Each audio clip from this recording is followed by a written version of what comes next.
নমস্কার সকলকে। আজকে আমরা বন্ধন ব্যাংকের ব্যাপারে ডিসকাস করতে যাচ্ছি। তো এই কোম্পানিটা একটা খুবই ভালো অপরচুনিটি দেখা যাচ্ছে as per technical and fundamental. আর একটা কোম্পানিকে কীভাবে অ্যানালাইজ করতে হয় এটা আপনারা আজকে শিখতে পারবেন খুবই ভালো করে।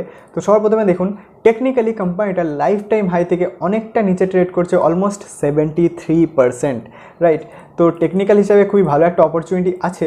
তো সবার প্রথমে আমাদের কী প্রয়োজন, কোম্পানির বিজনেসটা দেখা। কারণ যে কোনো কোম্পানির বিজনেস ভালো না হলে সেই কোম্পানিতে টার্গেট অ্যাচিভ হওয়ার চান্স অনেক কমে যায়। তো আমরা যদি কোম্পানির বিজনেসটা একটু দেখে নিই, তো আমরা সবাই জানি কোম্পানি একটা ব্যাংক।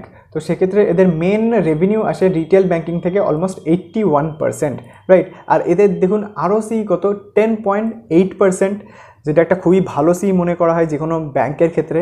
আর তারপরে যদি আমরা ইনভেস্টার দেখে নিই, তো দেখুন এখানে ডিআইরা রিসেন্টলি নিজেদের স্টেক ইনক্রিজ করেছে, যেটা একটা খুবই ভালো কথা। আর তারপরে আমরা যদি ব্যালেন্স শিটটা দেখে নিই, তো ব্যালেন্স শিটে আপনারা দেখতে পারবেন যে রিজার্ভ 2015তে কিচ্ছু ছিলই না, সেখান থেকে কোম্পানির কন্টিনিউয়াসলি রিজার্ভ বেড়েই চলেছে। হাইয়েস্ট এভার কোম্পানির রিজার্ভ অলমোস্ট 20,000 কোটি টাকার, রাইট। অ্যান্ড কোম্পানির কিছু ভালো CWIPও চলছে। রিসেন্টলি আগের বছর কোম্পানির CWIP কমপ্লিট হয়ে ফিক্সড অ্যাসেটে অ্যাড হয়ে গেছে। এবছরও কোম্পানি কিছু এক্সপ্যানশন করছে। তো ওভারঅল কোম্পানি যা এক্সপ্যানশন করে সেগুলো কমপ্লিট হয়ে গেলে কী হবে, কোম্পানির রেভিনিউ ইনক্রিজ হবে। আর রেভিনিউ ইনক্রিজ হলে কী হবে, নেট প্রফিটও ইনক্রিজ হবে, রাইট। তো এখানে যে প্রফিট অ্যান্ড লস স্টেটমেন্ট আছে সেটা যদি আমরা একটু দেখে নিই, তো সেক্ষেত্রে দেখুন রেভিনিউ কোম্পানির কন্টিনিউয়াসলি বেড়েই চলেছে, হাইয়েস্ট এভার রেভিনিউ। কিন্তু কোম্পানির যে শেয়ার প্রাইস সেটা নিচেই চলে যাচ্ছে, মানে কি কোম্পানির হাইয়েস্ট এভার রেভিনিউ আর লোয়েস্ট এভার শেয়ার প্রাইস। তো এটা একটা খুবই ভালো opportunity as per technical and fundamental. আর আপনারা দেখতে পারবেন যে কোম্পানির যে নেট প্রফিট আছে সেটাও খুবই ভালো, সেকেন্ড হাইয়েস্ট এভার। তো ওভারঅল কোম্পানি এখানে গ্রোথ অপরচুনিটি অনেক বেশি আছে, যেহেতু ব্যাংক, আর যে কোনো ইকোনমিতে ব্যাংক ছাড়া গ্রোথ পসিবল না। তারপরে যদি আমরা কোয়ার্টারলি রেজাল্ট দেখি, তো সেক্ষেত্রেও দেখতে পারবেন ইয়ার অন ইয়ার বেসে highest ever revenue, quarter on quarter বেসে highest ever revenue, year on year বেসে হাইয়েস্ট এভার নেট প্রফিট, আর কোয়ার্টার অন কোয়ার্টার বেসে তো হাইয়েস্ট এভার আছেই, রাইট। অ্যান্ড আরেকটা জিনিস, সবথেকে ইম্পর্টেন্ট জিনিস, যেটা যে ব্যাংক কিংবা NBFCর কোনো বিজনেসে, তো সেখানে আমাদের দেখতে হবে গ্রস NPA আর নেট NPA। তো এখানে দেখতে পারবেন গ্রস NPA কোম্পানির অনেক বেশি ছিল, 8% থেকে কমেছে 7%, 6%, এখন 4% আছে। আর কোম্পানির নেট NPA কত আছে, 1.15%, লোয়েস্ট, ঠিক আছে, ইয়ার অন ইয়ার বেসিসে। তো এখানে 1.15% নেট NPAটা আছে, সেটা কোম্পানির কাছে কতটা বড় থ্রেট সেটা একবার দেখে নেওয়া যাক।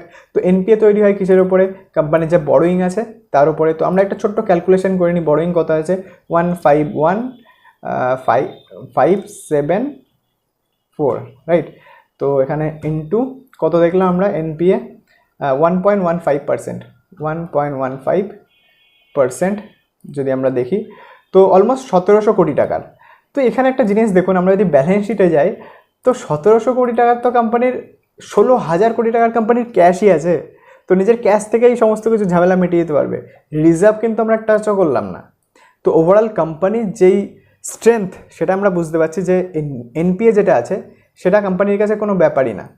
আর তারপরে আরেকটা খুবই ইম্পর্ট্যান্ট জিনিস যেটা আপনাদের বলে দিই, তো এখানে একটা জিনিস দেখুন, কোম্পানির মার্কেট ক্যাপ কত, 31,000 crore।